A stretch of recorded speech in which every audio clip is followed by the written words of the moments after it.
Pocket FM पर आप सुन रहे हैं देव वैरागी की सस्पेंस भरी कहानी द अननोन कॉलर, मेरे यानी अद्वैत के साथ।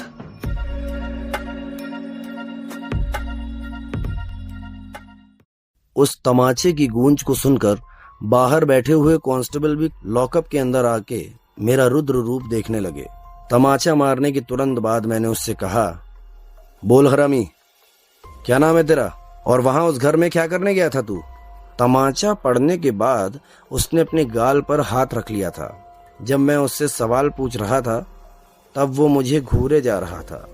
मेरे सवाल का जवाब देते हुए उसने अपने मुंह से आवाज निकाली, लेकिन वो बोलते बोलते भी मुझे उसी अंदाज से घूरे जा रहा था।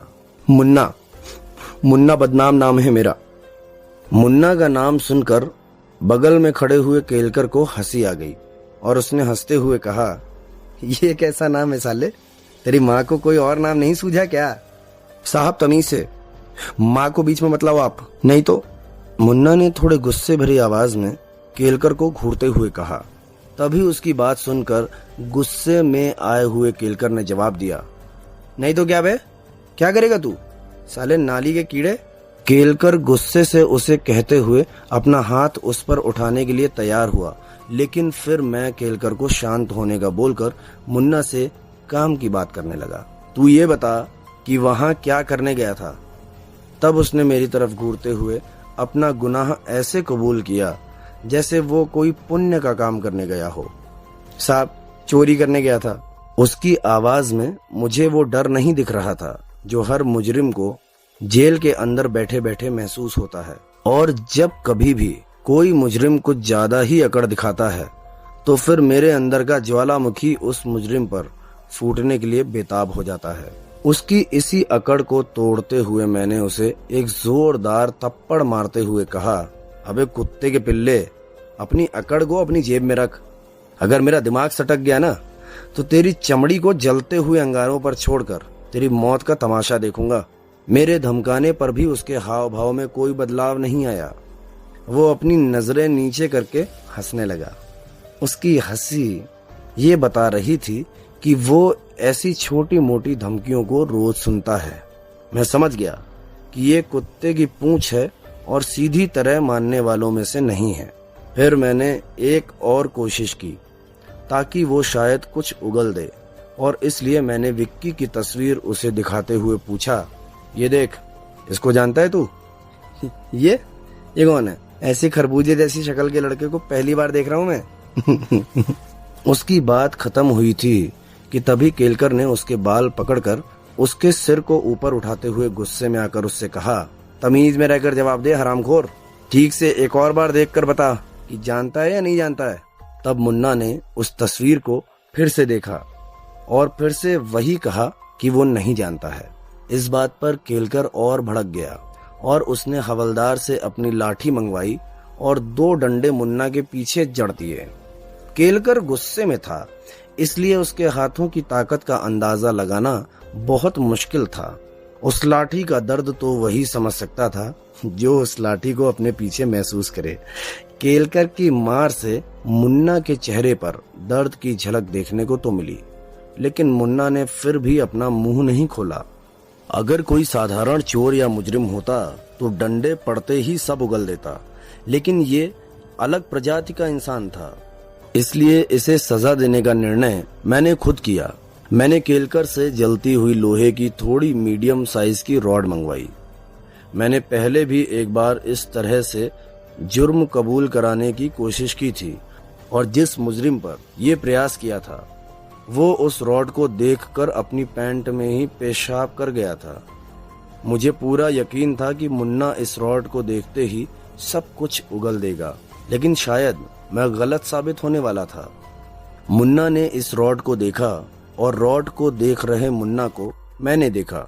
मुन्ना के चेहरे की मुस्कान बता रही थी जैसे वो इस जलते हुए लाल रॉड के साथ रोज खेलता हो। मैंने उस रॉड को पीछे से पकड़ा और मुन्ना को दिखाते हुए कहा, ये देख साले, बिल्कुल लाल हो चुकी है। अगर अब भी सच नहीं बताया तो मैं तेरे शरीर के अंदर ये जलती हुई रॉड डाल दूंगा। डाल दीजिए सर जी, कुछ पता होगा तभी तो मेरे मुंह से कुछ निकलेगा ना, डाल दीजिए। मुन्ना की बात सुनकर एक पल के लिए मुझे लगा कि कहीं सचमुच मुन्ना चोरी करने तो नहीं गया था। अगर ये बेकसूर निकला और इसे कुछ हो गया तो मेरी तो नौकरी गई। तेरे गुर्दे तक घुसकर ये रॉड अपने आप सच उगलवा देगी। मैंने मुन्ना को डराते हुए धीरे धीरे वो रॉड उसके सामने उसके पेट में घुसाने का नाटक किया। उस जलती हुई लाल रॉड की गर्माहट अगर किसी को महसूस भी हो जाए तो वो भी 2 मीटर दूर हो जाएगा। लेकिन एक ये जानवर है जो मेरे सामने बैठा तो है, लेकिन रॉड के इतने नजदीक होने के बावजूद हिला तक नहीं। मैंने सोचा कि शायद मुन्ना सच में कुछ नहीं जानता है, इसलिए अपनी रॉड वापस लेने लगा। लेकिन वो कहते हैं ना कि अगर आप सच्चे हो तो किस्मत आपका साथ दे देती है। मेरे साथ भी वही हुआ। मैंने रॉड को पीछे तो खींच लिया, लेकिन अचानक मेरे हाथों से वो रॉड छूट गई और सीधे मुन्ना के पैर के अंगूठे पर पड़ी। उस समय मैंने असली मुन्ना को देखा। मुन्ना जोर से चिल्लाते हुए खड़ा हुआ और 2 फीट दूर जाकर अपने अंगूठे को पकड़कर बैठ गया और रोने लगा। उसकी ये हरकत देखकर मैं और केलकर एक दूसरे को देखने लगे।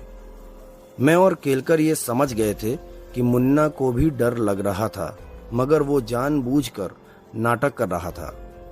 फिर केलकर ने तुरंत वो लोहे की रॉड को पीछे से पकड़कर मुन्ना की आंख के आगे रख दिया और कहने लगा, चल बे हीरो, बहुत देख ली तेरी बहादुरी, अब सच सच बता दे, वरना इस बार सच में ये रॉड तेरी आंखों के अंदर डाल दूंगा। बताता हूँ साहब, बताता हूँ। मुन्ना ने डरते डरते रोते रोते अपने हाथ केलकर के सामने जोड़ते हुए कहा, बताता हूँ साहब, बताता हूँ। कुछ देर बाद मुन्ना ने बताना शुरू किया, लेकिन उसके पहले उसके अंगूठे पर मरहम पट्टी की गई और उसके बाद उसके लिए चाय पानी की व्यवस्था भी की गई। मैं फालतू की बातों में अपना समय नहीं बर्बाद करना चाहता था, इसलिए मैंने उससे कहा, हो गया तेरी मेहमान नवाजी भी अच्छे से कर ली, अब शुरू हो जा। वो बोलने के लिए अपनी जुबान खोलने ही वाला था कि तभी केलकर ने उससे कहा, अबे रुक, पहले ये बता, ये सब ड्रामा क्यों किया? तो दोस्तों, कहानी यूं ही जारी रहेगी और इसके नए मोड़ को जानेंगे नेक्स्ट एपिसोड में। तब तक के लिए stay tuned and keep listening to pocket FM।